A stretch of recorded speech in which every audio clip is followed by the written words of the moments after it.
Hello and welcome to the Analytics Show, the podcast of business through the lens of data science. But together, we'll dive into learning and sharing where various industries are heading and how data and analytics is at the heart of shaping business growth and productivity. Let's spark different ways of thinking about data and analytics that is relevant to you and prepare your business for future disruption. I'm your host, Jason Tan. I'm delighted you could make it on this journey with us. Hey guys, to continue to get support tips, techniques, and tools and learn from the expert, hit that subscribe button wherever you are so we can keep in touch and continue our lifelong learning together. So, are you using your company data to its full potential? Take our embedded analytic assessment to find out your score. A leading organization like Facebook, Apple, Amazon, Netflix, and Google have moved beyond dashboard and embedded data science directly into their daily business operation. With our 3-minute test, you will discover your potential in optimizing customer experience and revenue through embedded analytics. You will gain greater clarity, insight, and advice to embed analytics. Plus, you will receive customized results instantly. Find the link to this assessment in the description of this episode. Hi, Linda. Thank you so much for coming on to the Analytics Show podcast. I'm thrilled to have you here today. Well, no, thank you, Jason, for inviting me. It's an absolute pleasure to join your show. I can assure you that the pleasure is mine. Why don't let's start by sharing a bit about what you do and your company, Attractor. What exactly are you guys doing for your customer?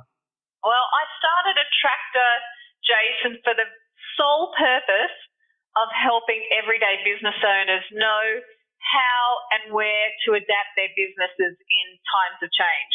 And then to do this, we use data science, which is extraordinarily more accurate, as you know, and faster than traditional methods. I must say that I suppose you came from the background working with large corporate and you have seen how they have got those tools and those sort of knowledge in engaging the customer. And it is those knowledge that you are now applying for the SME that they could actually do exactly the same thing as well, isn't it? Yeah, no, I guess that is the exciting thing. So, data science has been used by the Fortune 500 for years now, and being able to enable these everyday businesses access to the same science and tools that they can, hopefully compete and win in the marketplace as well. You have been with the world of sales and marketing for more than 2 decades now. It is like you have witnessed all the technological revolution in the industry unraveling right in front of your eyes. So what are the major differences between then and now and before data and after data? Well, actually, thanks for reminding me how old I am, Jason, for the first thing. Sorry. No, it's okay. I mean, 20 years is a long time. Well, actually, it's probably more than 20 years now. And there certainly has been lots of change. However, the job that needs to be done has always been the same. So businesses have needed to adapt to change as long as business has been around.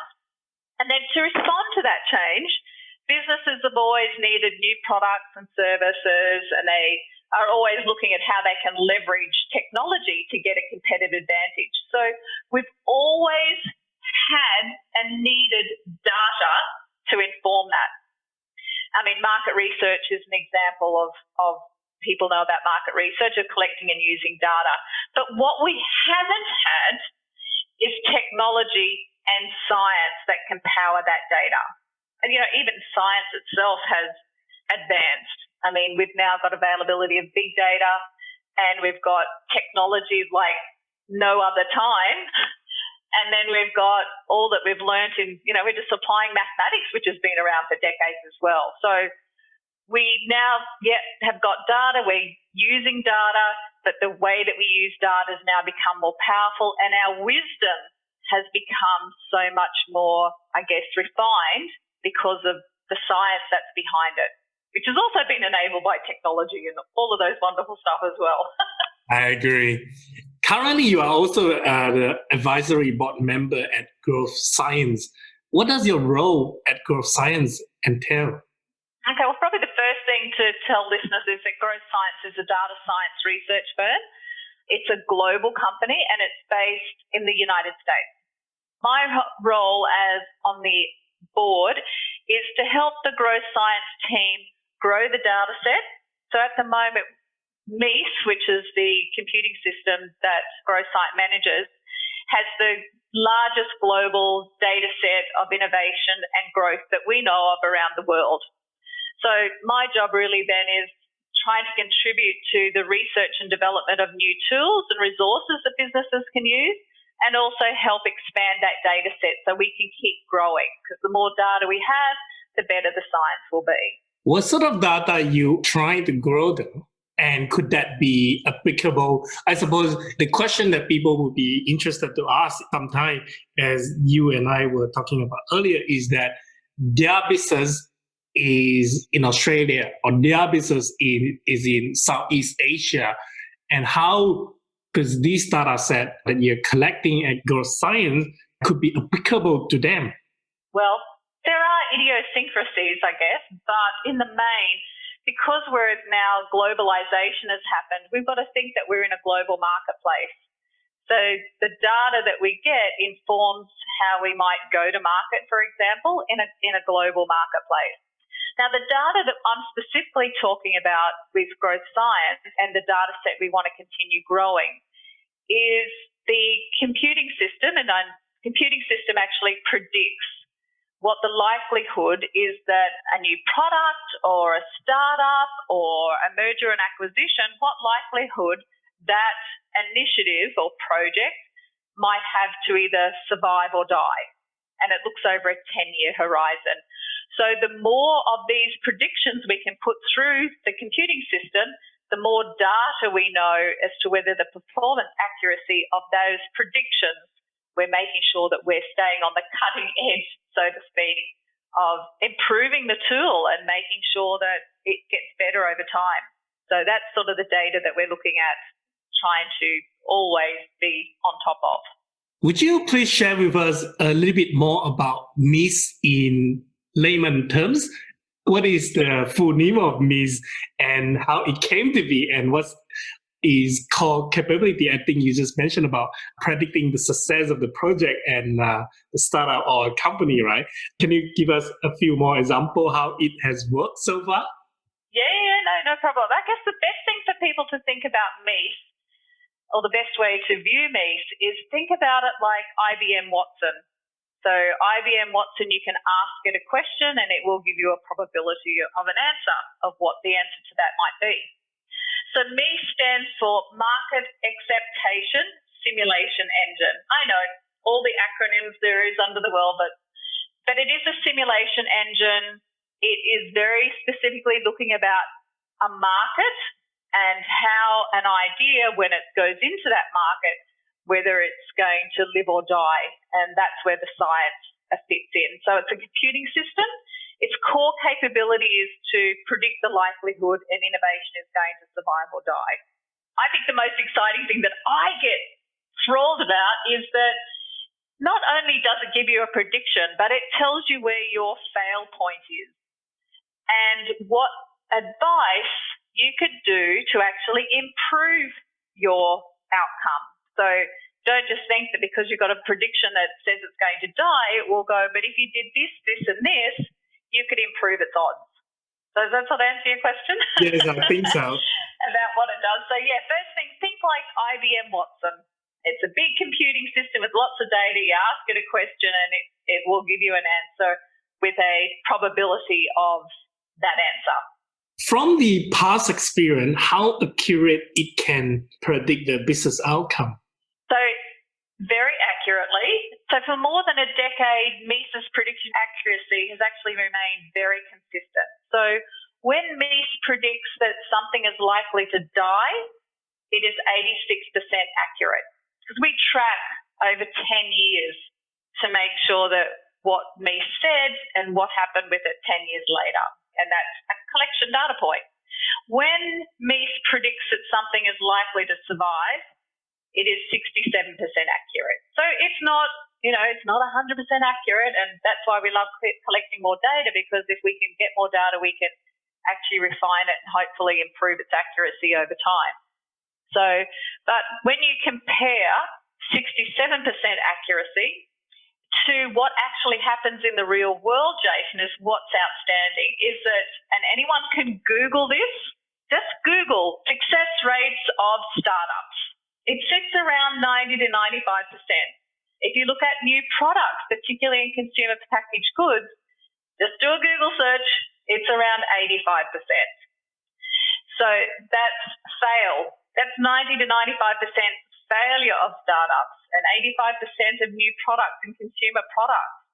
I mean, they're big numbers, and it's like that's trillions of dollars people have put to trying to make those innovations work. So on the flip side, let's say we're 10 to 30% accurate and Meese is predicting at 67% accuracy. That's like nearly 2 to 3 times what we would traditionally get from outcomes of innovation.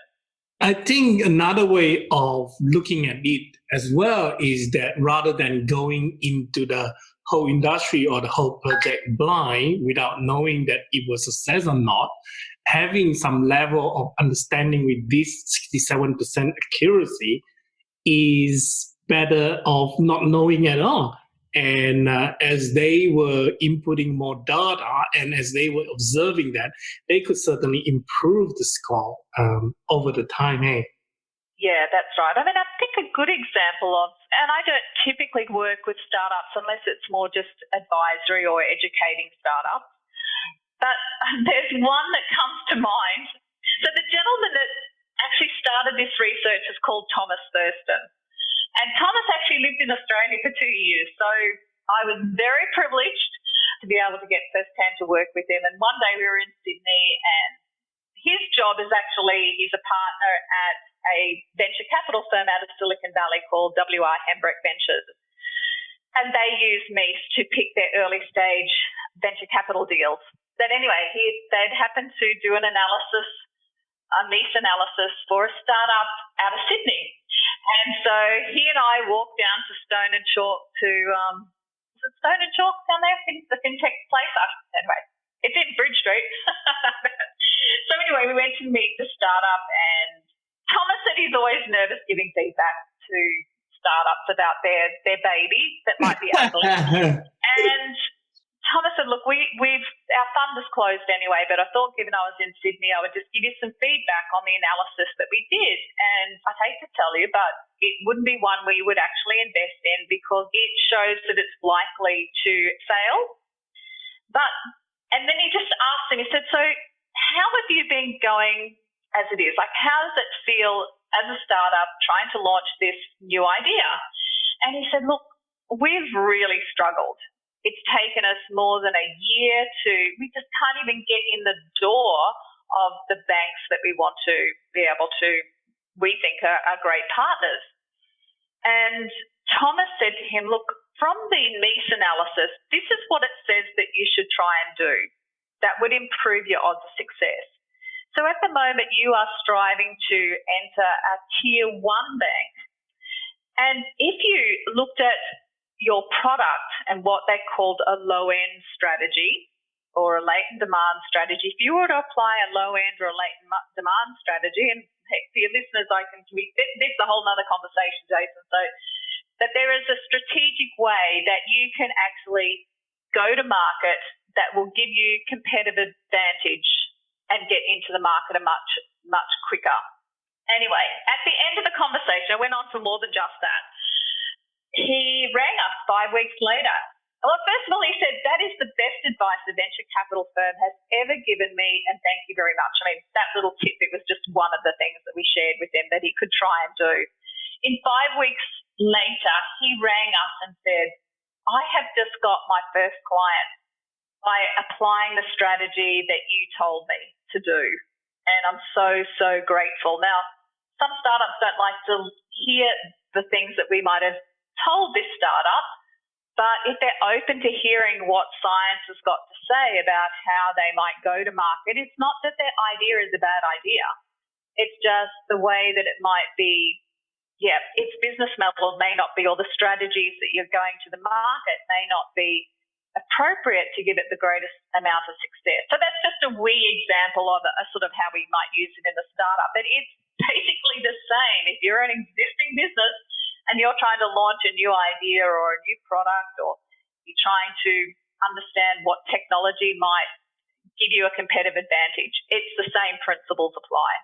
I want to double check one thing though. Could MEES be used in the large corporate in determining the success of their project? So say, for example, a large bank in Australia or in the States, they probably have about hundreds of projects at any given time. Could they use MEES to determine all the projects they have got on their plate? Yeah, no, so that's actually a really good point, Jason. So in most corporates, so MEES is the computing system that corporates get, and it's part of the research. So there's about 12 to 15 Fortune 500 companies that participate in the MEES research every year. So one of the ways that they use it, and I think it's the most effective way, just like the venture capital firm, is to use it as a portfolio management tool. So Growth Science has a portal that all of those projects can actually be loaded into the computing system, and they all get analysed to see what their risk is. So it reminds me of one company that had 20 projects in their portfolio, and they had said to their board that they were going to generate, or anticipating to generate, $500 million from that portfolio. They knew some things would fail, but they really didn't know where to look to find where those fail points might be. So they used MEES to then analyse each of those projects, and it showed where the likely ones were going to fail. So in the end, I think the value of that portfolio from MEES's perspective was around the 200 million mark. So that meant that there was no way it was ever going to achieve a 500 million or whatever it was US dollar outcome. So it gave the company the ability to be able to then decide, are there some that we should just get rid of out of the portfolio? Is there some we could use MEES's advice and actually turn from, a fail into a more likely survival? And what could we do to now actually add more to the portfolio, more projects? So if you take out some, what ones could we add? And, they chose one. They went, hey, look, this is strategic, this particular one. I know it says it's red, but we plan to keep it in there. And that's fine. That's what it's all about, is being able to make decisions on which ones you want to keep in, which ones you want to take as a risk. And they just said, look, once we hit that target of X million in our development, if we haven't actually cracked it, you've got a margin of error. We've just shown you what the margin of error is, the 33%. We'll keep that one. It just might be that it's one of the ones that is in your margin of error and we can make it work. But we'll cut it loose once we've spent X dollars on it. Now that's portfolio management, don't you think, Jason? So yes, your question about being able to manage projects that might be all around growth and innovation, it is the ideal solution for being able to do that. And I presume if any of our audience from Australia, New Zealand, Southeast Asia, or UK, Europe, if they are interested with growth science with MEES, it is something that they could actually access to, or it is only by invitation, or is it exclusive to certain company only? No, we take new people every year. I shouldn't say we, the board, obviously. So I've identified companies that we would love to have and to have their domain expertise in our research portfolio. And I would then introduce them to growth science. And they would go through a vetting process to go, is this a good fit or not? But yeah, absolutely. Companies that have an interest in being part of this, who get basically unlimited access to be able to test their ideas and get predictions, that's available. They sign up to an annual membership, and some people we've had for as long as MEES has been around, since 2008. And so, yeah, they'd be more than welcome, and they can reach out to either you or me, Jason, and I can put them forward to growth science to evaluate whether it might be a good fit or not. Which industry can it mostly benefit though? So it's probably done every industry known to man. So yeah, it's agnostic to industry. So anyone or any industry can benefit. Anyone that's trying to compete and win in the marketplace, who are trying to innovate, who are doing mergers and acquisitions and want to know who's out there we could acquire and are they the right strategic fit versus not, or we've got this idea or portfolio that we want to manage. So I would say the only thing, Jason, if there's one caveat I would put over what Meese cannot do, it can't predict regulatory risk. Okay, absolutely. And it can't predict, technical risk. So that's entirely the human's job to do those two. And also where data might be needed so for example, you wouldn't trust data that comes out of North Korea, for example. And some states of China, someone might say the whole of China at the moment, but let's not go there with that one. So there are, data sets that we don't trust because they're not in a competitive marketplace. So absolutely. So the next question I have for you then is, coming out from the experience that you have got at Growth Science, I know you also spent some time in running the business to some extent. My question for you is how you are using data science and Meese in your new business, Attractor. Yeah, okay. Yeah, and you're right, Jason. I was CEO for a couple of years. I had my own business before then, but I just couldn't believe the amazing stuff that I was learning from data science. So I had someone else run my other business, and really we've transitioned that business into now being able to use some of the science from Growth Science. So I licensed a piece of IP from Growth Science.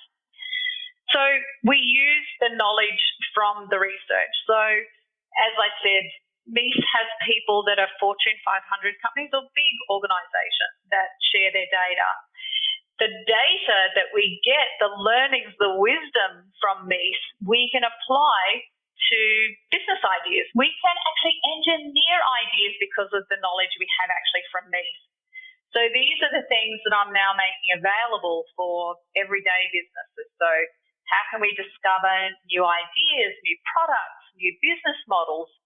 And we use the research and plus a couple of data science tools to actually get the data, be able to analyze the data, and then apply the science to be able to help them find those places. And just out of the sheer way we go about that process means that we're seeing ideas that have a higher likelihood of survival. That nothing's, 100%. We're just helping people actually be more confident about the decisions they make of finding and launching ideas. Hey all, I just want to give a quick shout out about this episode. It's sponsored by the Embedded Analytic Program at DDA. And the Embedded Analytic Program is designed for senior manager and executive in the business team who want to integrate data science into daily business operation and use it to drive customer experience excellence and revenue. And book unlimited strategy session for a full year and start embedding analytics into the business frontline. For more information about this program, please refer to the description of this episode. Now, let's get on back to the interview. So, this is what you call as the opportunity mind at Attractor, right? And doing the super fast market analysis. So, I suppose I just want to tie it together. What is the relationship between opportunity mind and Meese then? Yeah, probably the two things in common is that they're both being created by Growth Science. And the main relationship with opportunity mind is the knowledge that comes from Meese, what I call the science. So how can we apply the science so that everyday businesses can get access to that science in the way that they formulate their ideas, so they're not one of the 85% that fail or the 95% that fail? How can they have odds just like the Fortune 500? That's where the connection is within those two.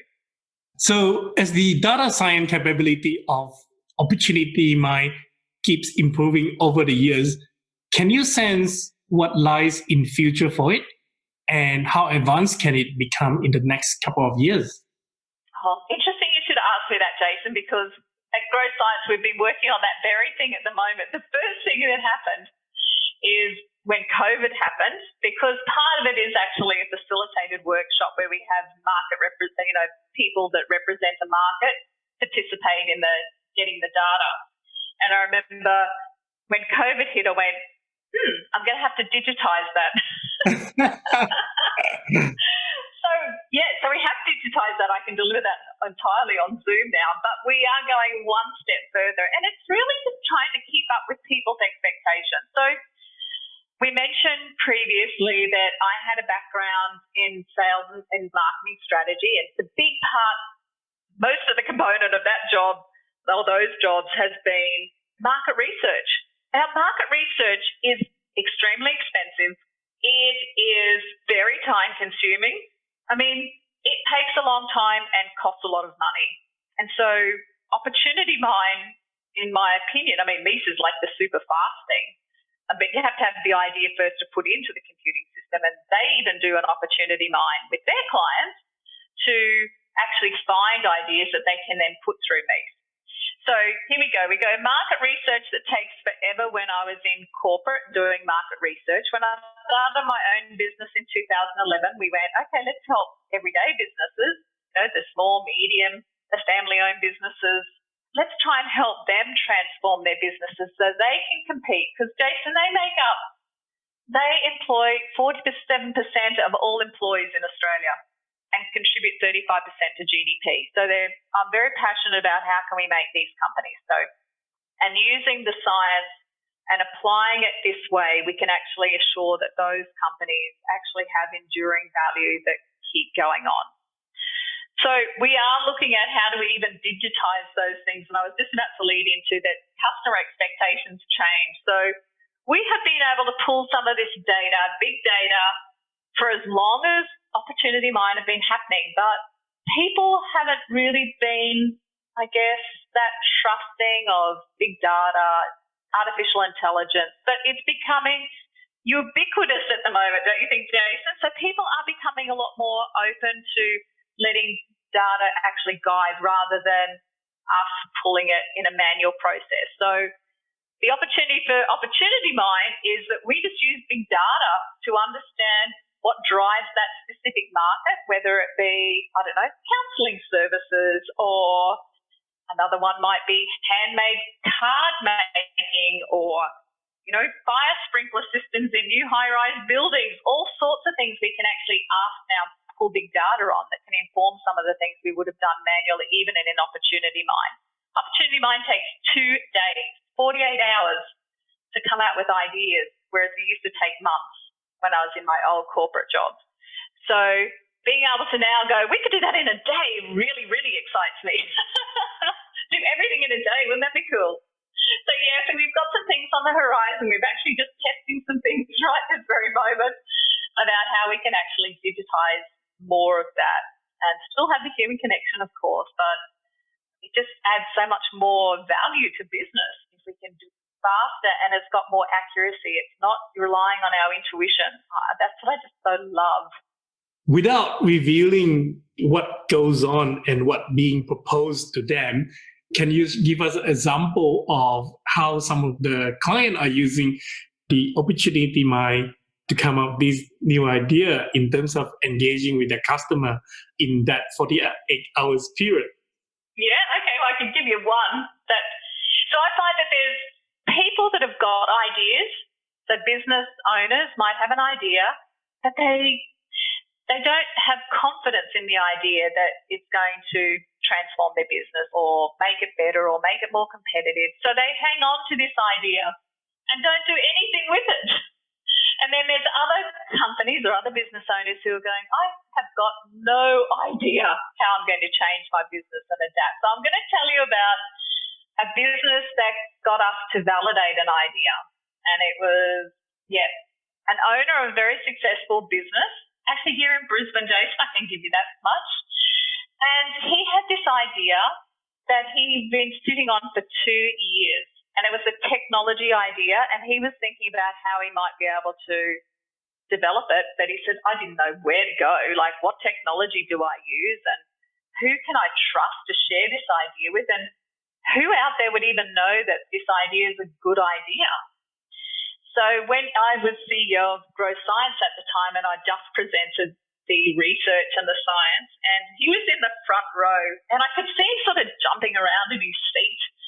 And I just had to go, is there something you've got to ask? Because usually they let the questions at the end. And he went, so are you telling us, he was looking around at everyone in the room, you're telling us that we could validate an idea? And I said, yep, we can validate an idea. And he went, we've got to see each other. So within a few weeks, we'd actually signed NDAs, et cetera, and ran an opportunity mine. And part of the opportunity mine is a two-step process. We get together and we identify a market scope that we want to explore. Then we get together, assemble anywhere between 16 and, say, 28 people that represent the value chain in that marketplace or the market scope that we have identified. And we have a very systematic way about asking questions in that facilitated workshop, all for the purpose of collecting data. And they go through, yes, I won't go into the details of what we do, but we end up with a whole heap of data that we then put through an analytics engine, which comes back with what we call a map of that market and also a ranked list. So in that workshop, for example, that market identified 52 things that it needed to have a great experience with the market. When we put it through the analytics engine, it identified that there was, I think, 5 of the 52 were very influential in the market. So if those things could be developed, they would be highly influential across the whole market.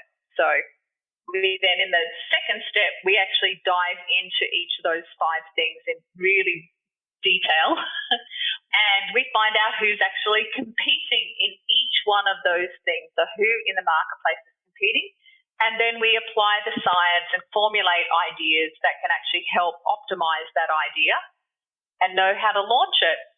So that is now in play. So after 2 years of thinking about it, he then made a decision to do something about it. And it was a technology idea that he thought he was going to put in his own business to compete. But we realised that doing the opportunity mine, that the bigger opportunity was actually a global need. So he set up another business that is actually building the technology. They've done the proof of concept already. And the early response, it gets launched as a soft launch in September this year. And we've had remarkable feedback. So, and we know exactly how this product needs to be marketed to the market based on that opportunity mine so that it gives it the best chance of survival. So the guy that is the business owner, he said he feels like an entrepreneur again. He said when he started his business 15 years ago, he said, I just feel all excited, the development of it. We had to find the right technology people, obviously, to try and do that. So I work with a commercialization manager that does that. I just do opportunity mine. Share who I think is fantastic to help with getting that product commercialized if they don't have their own commercialization capability. And then they help them with identifying the right technology partner and, help with the capital raising if it's required and things like that. So, so that's an exciting story that has helped somebody actually bring their idea to market. But it could have easily have gone, you know what? The idea, I don't think you'd ever be able to walk away from an opportunity mine and go, the idea sucks. But you might go, well, we were going to go to market with that idea using this as the key hook. You'll see using the process that you might go, no, you really should use this as the hook. That is a lower level need, and you'll pick that up later. And that is also an unmet need up there. So you don't want to. The thing is about trying to compete how people get jobs done. Yeah, so I'll give you an example. So how powerful this idea is, and hopefully after September I can actually come back and tell you the exact story and what market and all that sort of stuff. This technology takes what took 46 hours to do down to 8 minutes and 6 seconds. So it's a pretty extraordinary piece of technology that potentially disrupts the market for the market that he's in.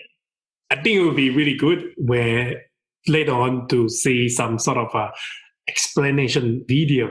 Yeah, that's right. You really need to see, so this is what we did, and here's the outputs, and see this output here. That's what that meant. And this is what we did next. And this is, happy to share the science and share the, a real life case study would be just amazing. That would be wonderful. I will probably get some link from you later on so that we can share in the blog post.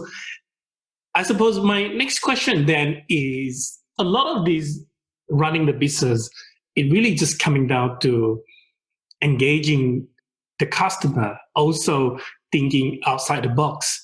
So from your experience of using Miss running growth science and now running the opportunity mind Attractor, and as you are helping so many businesses to validate their idea with data science, my question for you is, what is your advice for the innovator and the business who want to be success and who want to keep growing in this era of rapid change, especially in the situation that we are in of COVID-19?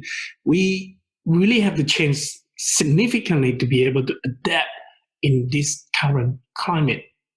So there's one word, Jason. Maybe that's two words. The customer.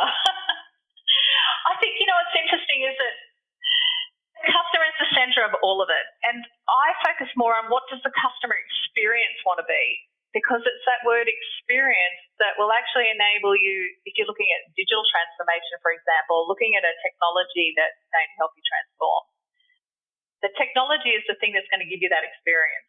But my words of advice is the customer. So many people or business owners that I meet, they go, we don't know where to start. I go, start with the customer.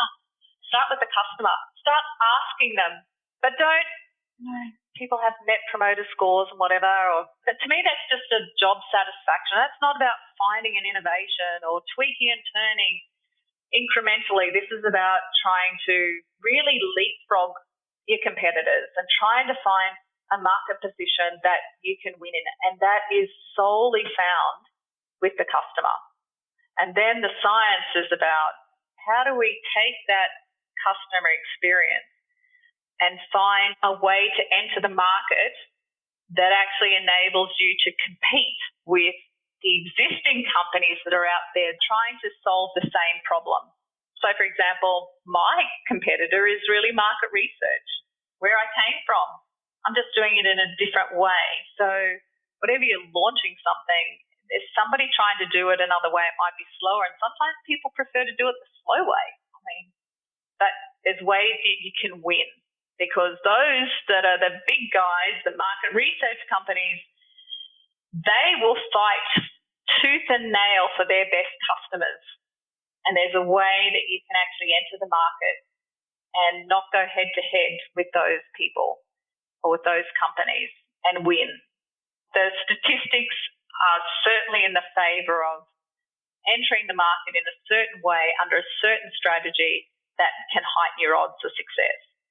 I think one of these strategy that I suspect that you're suggesting is, I remember from the early days that I met you and we were having this conversation, you were talking about this whole thing that a lot of time a businesses wants to do everything and many things.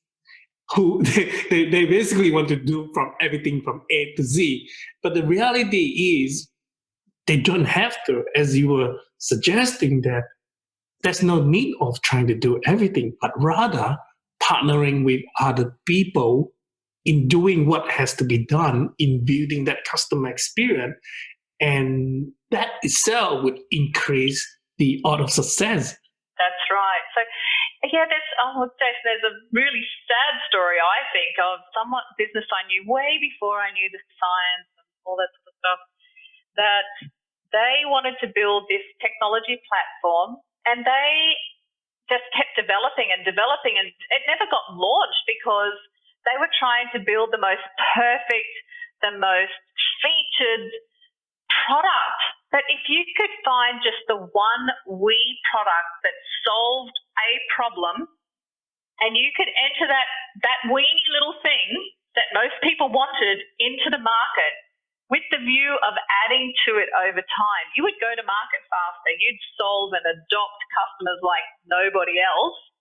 And then you're introducing them to features along the way that would end up in that big platform that took them years to build.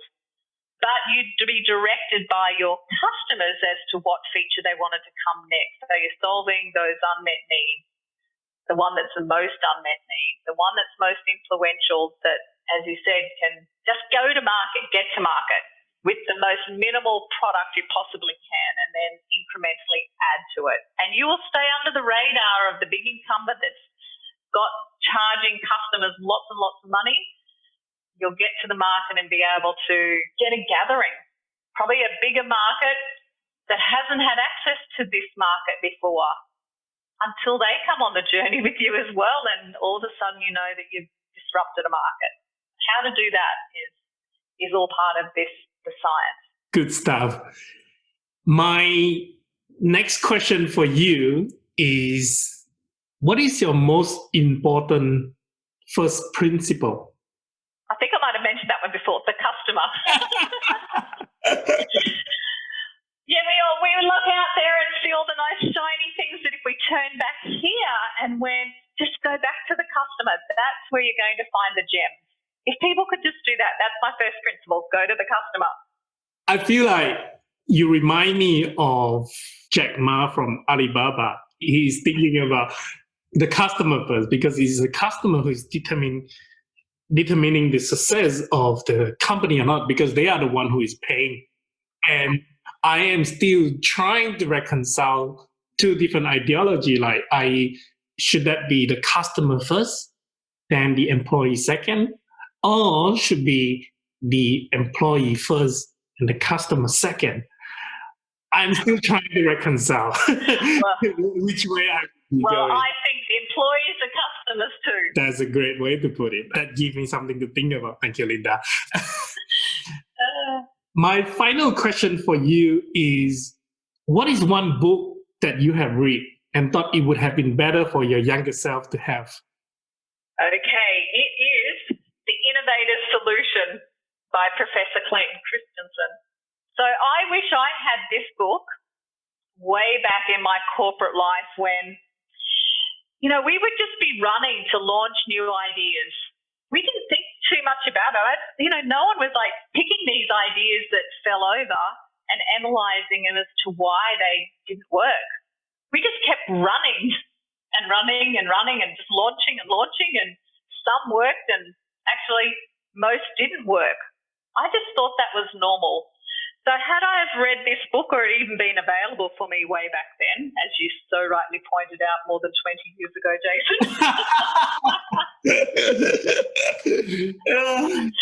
The Innovative Solution is off the back of Professor Clayton Christensen's first book, which was The Innovator's Dilemma. So what I love about Innovative Solution is that it does actually sum up the innovator's dilemma quite well and add some really practical resources and tips and hints. The thing I learned out of this book was that in my whole market strategy career, I believed that I was looking more at correlation than causation. That's what this book has shown me, is that, to change things, to change those odds of 95% and 85% of fail rates, we have to start turning the needle and applying science to it. Those rates have been like that since Thomas Edison. And I fundamentally believe that we've been using correlation rather than causation. So it ties nicely into the work of growth science. And as I mentioned before, Thomas Thurston actually worked with Professor Clayton Christensen at Harvard with this research at the very beginning. So there's a very big, strong connection. And I think the other book that you suggest, the first book, which is the Innovator Dilemma, I think is one of the favorite book of Jeff Bezos from Amazon as well. Yeah, well, he's a man who's very customer-centric, isn't he? Exactly. His whole vision and mission is to be obsessively customer-centric.